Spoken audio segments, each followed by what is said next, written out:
Good afternoon বন্ধুরা, সকলে কেমন আছো? আশা করি সকলে খুব ভালো আছো ও সুস্থ আছো। আমিও খুব ভালো আছি।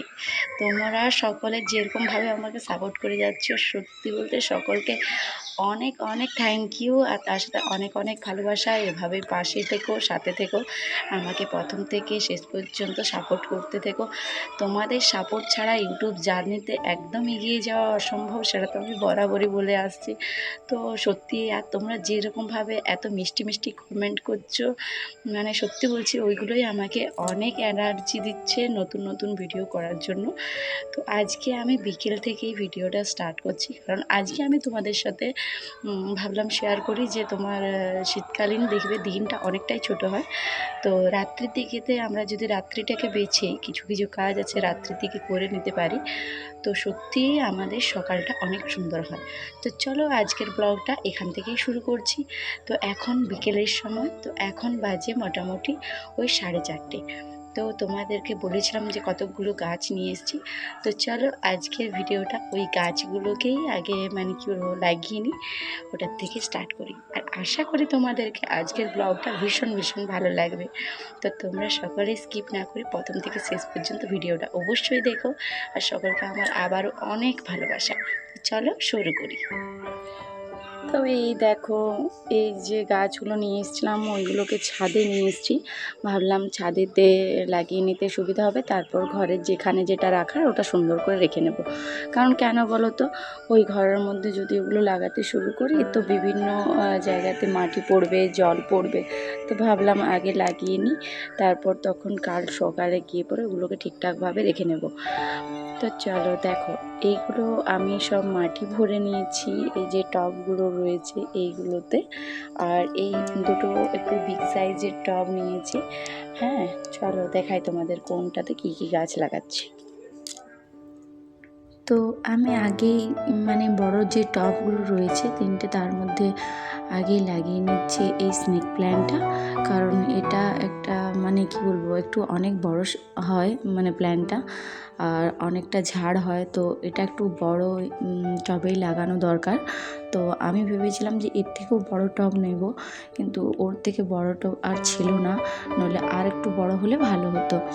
এরপর দেখো, একটা বড় টবেতে লাগিয়েছি স্নেক প্ল্যান্ট, আর একটাতে লাগিয়ে নিচ্ছি ওই মাটিতে যে ব্যাম্বুটা লাগায়, লাকি ব্যাম্বু, ওইটা আর একটা বড় টবে লাগিয়ে নিচ্ছি। এটাও অনেক বড় হয়, মোটামুটি মানে 5-6 ফুট এরকমও হয়।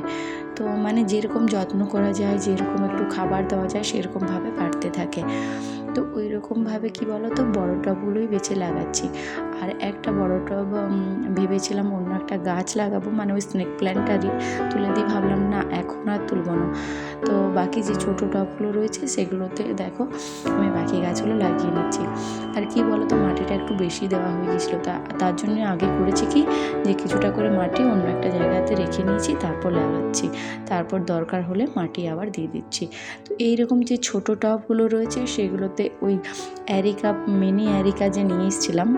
আর একটা কথা তোমাদেরকে বলে দিই, এই মিনি অ্যারিকাটা না দেখতে ভীষণ সুন্দর হয়, মানে বড় বড় ঝাড় হয়, আর হাইটটা কম হয়, মোটামুটি 1-1.5 ফুট এরকম হয়। আর এটা টেবিল অ্যারিকা, টেবিলে রাখলে অনেক সুন্দর দেখায়। আর তার জন্য, আর এটার কি বলো তো, যখন আমি রিপোর্ট করব বা মাটিটাকে করব, তখন মানে ওই নিচে শিকড়গুলো কেটে দিলেও চলে। তো তার জন্য ওইরকম ছোটো সাইজের পটেতেই লাগাচ্ছি। আর এই দেখো, এই যে বড় আমার আর একটা যে টব রয়েছে, ওটাতে আমি যে স্পাইডার প্ল্যান্টটা রয়েছে বড়, এটা একটু বড় হয়, চারিদিকে ঝুড়ি ঝুড়ি টাইপের স্পাইডার মাকড়সা যেরকম মানে লম্বা লম্বা সুতোর মতো হয়, সেই রকমই বের হয়, এই জন্য এই গাছটার নাম স্পাইডার প্ল্যান্ট। তো আমি ওই বড় টবটাতে ওইটা রেখেছি। আর বাকি ছোটোগুলোতে দুটোতে অ্যারিকা দিয়েছি, আর দিয়েছি তোমার দুটোতে স্পাইডার। আর এই যে আরেকটা স্পাইডার প্ল্যান্ট রয়েছে, মানে এটা আমি ভেবেছি যে হ্যাং করব, ঝুলাবো, মানে তার জন্য এই যে ভাঁড়টা রয়েছে এই ভাঁড়টাতে লাগিয়ে নিচ্ছি এটাকে। কারণ পরে এটা ভেবেছি একটু ডেকোর করব, একটু মানে ডিজাইন করব, আর্ট করে পরে এটা কোথাও হ্যাং করব। তো কী হয় বলো তো, যখন ওই স্পাইডারের মতো মানে মাকড়সার যে জাল টানে ওই রকম টাইপের যখন ওগুলো বেরোবে, দেখতে ভীষণ সুন্দর লাগে। তো ওটাকে ভেবেছি হ্যাং করব। আর এই দেখো, আমি এরকমভাবে আগে সব রেডি করে নিয়েছি। চলো এগুলোতে এরপর একটু করে জল দিয়ে দিই, আর কালকে গিয়ে পরে মানে কোনটাকে কোনখানে রাখবো বাড়ির, সেটা কালকে ঠিক করব। আর তোমরা অবশ্যই অবশ্যই তোমাদের মতামত দিও যে কীরকম জায়গায় গাছগুলোকে রাখলে ভালো হবে বা দেখতে সুন্দর লাগবে। তো ঠিক আছে, আমি যখন রাখবো তোমরা অবশ্যই আমাকে কমেন্ট করে জানিও যে ঠিকঠাক জায়গায় আমার রাখা হচ্ছে কি না। তো জল দিয়ে নিয়েছি, আর এদিকে মানে চিকুর গানের যে দাদা গান শেখাতে আসেন তিনি এসেছিলেন। তো আসার কথা ছিল মোটামুটি সকালের দিকে, সকালেতে আসতে পারেননি কারণ ওনাদের ঠাকুর পালি চলছে তার জন্য। আর ওই চিকুর রুমের পাশে দেখতে পেলে ওখানেতে আমি একটা স্পাইডার প্ল্যান্ট রেখেছি, মানে কি বলো তো, এটা আমি কালকেই লাগিয়েছিলাম, তো ওটা রেখেছি। আর এদিকে ওই দাদা ভাই যেহেতু ওই বিকেলে মানে কি বলবো সন্ধে হবো তার আগেটাতে এসছেন, তো বলেছি যে খেয়ে পরে যেতে, তার জন্য আজকে সন্ধে সন্ধে খাবারটা করে নিচ্ছি। তো আমি এদিকে করব তোমার আলুর দম আর তোমার লুচি করব, আর তার সাথে রুটিও করব। তো আমি দেখো আলুর দমের জন্য আগে আলুটাকে একবারেই মানে কি বলবো ছিলে নিয়েছি, কি বলো তো, যাতে চটজলদি হয়ে যায়। তাছাড়া আমি কি করি, ভালো করে ধুয়ে নিই, তারপর সেদ্ধ করতে দিই, পরে ওই আলুটার ছালটা ছাড়িয়ে নিই। তো এদিকেতে আমি আলুটা সেদ্ধ হতে বসিয়ে দিলাম, একটুকু হালকা সেদ্ধ হয়ে যাক, খুব বেশি একটা সেদ্ধ করব না আলুর দমের জন্য।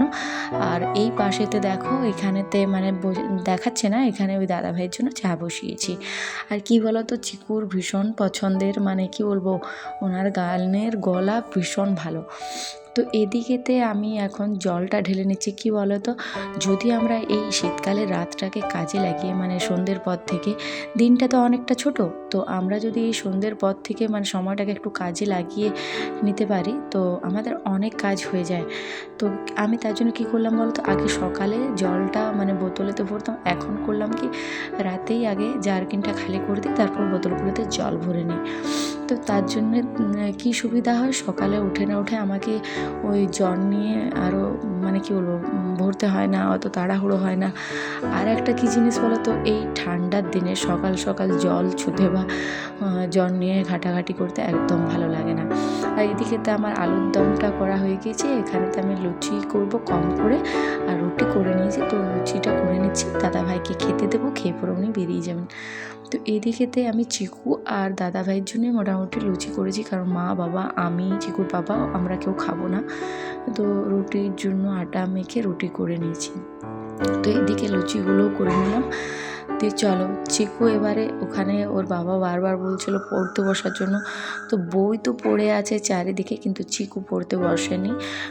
মানে চিকুর আজ বসার একদম ইচ্ছে ছিল না, তো ভাবলাম বইগুলোকে গুছিয়ে রেখে নিই, সকালে কেন আরও রাত্রিতে যদি এগুলো গুছিয়ে রেখে নিই তো সকালে তখন আরও আলাদাভাবে অন্য জায়গাতে বসবে, তাহলে আমার বেডটা ঝাড়তেও অসুবিধা হবে না। নইলে কী হবে বলো তো, সকালের সময় উঠে না উঠে আমাকে আগে এই বই খাতাপত্র সব গোছাতে হবে, তারপর বেড পরিষ্কার করতে হবে, এই হয়েছে। আর সব থেকে বড়ো জিনিস কী বলো তো, দেখবে আমাদের বাড়িতে যেখানে আমরা কাপড় রাখি, মানে আলনা বলো বা কারো ওই হ্যাং করা থাকে সেটাই বলো, কেউ কেউ দেখিয়েছি পালঙ্ক ডান্ডাতেও রাখে, তো সেই যেখানেই যেই রাখো না কেন, তো যদি একটুকু ওই কাপড়গুলোকে একটু গুছিয়ে নেওয়া যায়, মানে হাতের সময় বের করে একটু সুন্দর করে রাখা যায়, তো দেখবে দেখতে ভালো লাগে। আর নইলে চারিদিকে যদি কাপড় ছড়িয়ে ছিটিয়ে অগোছালোভাবে থাকে, তো বাড়িটা সব থেকে বেশি ওই কাপড়ের জন্যই খারাপ লাগে। তো আমি কি করি, মোটামুটি যেগুলো আমার শুকিয়ে যায় আমি ওই কাজের মাঝে মাঝে রাত্রিতেই এখন করে নিই, সকালের জন্য কোনো কিছুই ফেলে রাখি না। তো ওদিকেতে চিকুর পাপার কাজ হয়ে গিয়েছে, তার জন্য চলে এলাম চিকুর পাপার টেবিলটা আগে গোছাতে।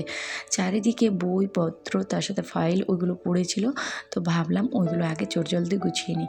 মানে আমি রাত্রিটাকে ধরে অনেকটাই কাজ করার চেষ্টা করি, কারণ এখন শীতকালের দিনটা অনেকটাই ছোট হয়ে গিয়েছে আর রাত্রিটা অনেকটাই বড়, তো যদি রাত্রিতে অনেকটা কাজ গুছিয়ে রাখা যায় সকালটা আমাদের অনেক ফ্রেশ হয়।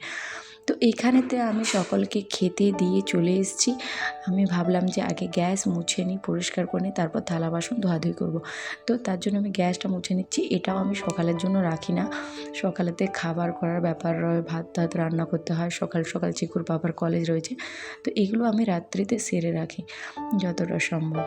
তো এরপর খাওয়া দাওয়া করে আমি থালা বাসনগুলো ধোয়াধুয়ি করবো। তো তোমরা এরকমভাবে অবশ্যই শীতকালের যে রাত্রির সময়টা হয় সেটাকে তোমরা সকলে অবশ্যই কাজে লাগানোর চেষ্টা করো। এতে তোমাদের অনেকটাই দেখবে সুবিধে হবে। মানে দিনের জন্য সেরকম কাজ ফেলে না রেখে, বা হয়তো যে কাজগুলো একটু গোছাগুছির বা হালকা ধুলো ঝাড়া, সেটাও তোমরা চাইলে রাত্রিতে করে নিতে পারো। আমি যেমন এছাড়াও জামা কাপড় আয়রন করেছি, ওটা আমার ভিডিও করা হয়নি, চিকু একটু ফোনটা নিয়েছিল। তো আমি ওই মোটামুটি অনেকগুলোই কাজ রাত্রিতে সেরে রাখি, সকালের জন্য একদম ফেলে রাখি না। তো এখানেতে যে থালা বাসনগুলো হয়েছিল সেগুলো ধুয়ে নিচ্ছি, আর ওদিকে চিকুকে ওর পাপা শোয়াচ্ছে, তাই আমি ডাইনিংয়ের লাইটটা অফ করে দিয়েছি, ভীষণ চোখে লাগে তো তার জন্য। তো এদিকে তো আমি থালা বাসনগুলো আগে ধুয়ে নিচ্ছি চটজলদি, তারপর গিয়ে পরে ঘরটাকে একবার ভালোভাবে ঝাড় দিয়ে নেব, তাহলেই ব্যাস, তারপর ফ্রেশ হয়ে হাত পা ধুয়ে একদম শুয়ে পড়বো। তাহলেই আমার মর্নিংটা অনেকটাই ফ্রেশ লাগবে। আর তোমরাও কিন্তু বন্ধুরা এরকমভাবে দেখবে, করো, আমি বলছি তোমাদেরও অনেকটা ভালো লাগবে আর অনেকটা কাজ এগিয়ে থাকবে। তো এইদিকেতে চলে এলাম ঘরগুলো ঝাড় দেওয়ার জন্য। তো ওদিকেতে যে রুমটাতে চিকু আর চিকুর পাপা শুয়েছে ওই রুমটা বাদ দিয়ে বাকি রুমগুলোতে সব ঝাড় দিয়ে নিচ্ছি। তো এদিকেতেই চলে এসেছি আগে চিকুর পাপার স্টাডি রুমটাতে, চিকুর পাপার স্টাডি রুমটা ঝাড় দিয়ে নিচ্ছি। আর সকালে যেহেতু আমার অনেক কাজ থাকে, চিকুর পাপার রান্না করা, চিকুকে রেওয়াজ করানো, তো আমি সবসময় বরাবর চেষ্টা করি যে রাত্রের দিকে অনেকটা কাজ গুছিয়ে রাখার। তো এদিকে তো আমি তার জন্য ঝাড় তার দিয়ে একদম সব আগে ধুলোকে এক সাইড করে দেবো, কারণ এই সময় তো আর রাত্রিতে ধুলোটা মানে বাড়ির বাইরে বের করে চলে না, মানে ওটা অশুভ হয়। তাহলে আমি কি করি, দরজার এক পাশেতে মানে ওটাকে রেখে দিই সকালের সময়, তারপর বের করি। তো তার জন্যই মানে কি বলো তো, সকালের সময় ওঠার মাত্রই যখন মেঝেটাতে পা দিব একদম বালি লাগে না, একদম মানে চারিদিক পরিষ্কার লাগে, এটা মনের মধ্যে একটা আলাদা আনন্দ আসে, আর একটা মানে কি পজিটিভ এনার্জি ফিল হয়, চারিদিকে একটা পজিটিভ ভাব থাকে। তো সবসময় তোমরা যত বেশি ঘর পরিষ্কার পরিচ্ছন্ন রাখতে থাকবে, তো তত বেশি ঘরের মধ্যে একটা পজিটিভ ভাব থাকবে, রোগ অসুখ বিসুখ এগুলোও কম হবে, শরীর সবসময় সুস্থ থাকবে, ব্যাকটেরিয়া ফ্রি রাখতে পারবে। তো এটাই সকলে করো, আমি সকলকে এটাই মানে কি বলবো, এটাই সাজেস্ট করবো। তো চলো, আজকের ভিডিওটা অনেকটাই বড় হয়ে গেল, এর থেকে বেশি আর লং করছি না। সকলে ভালো থেকো, সুস্থ থেকো, গুড নাইট, বাই।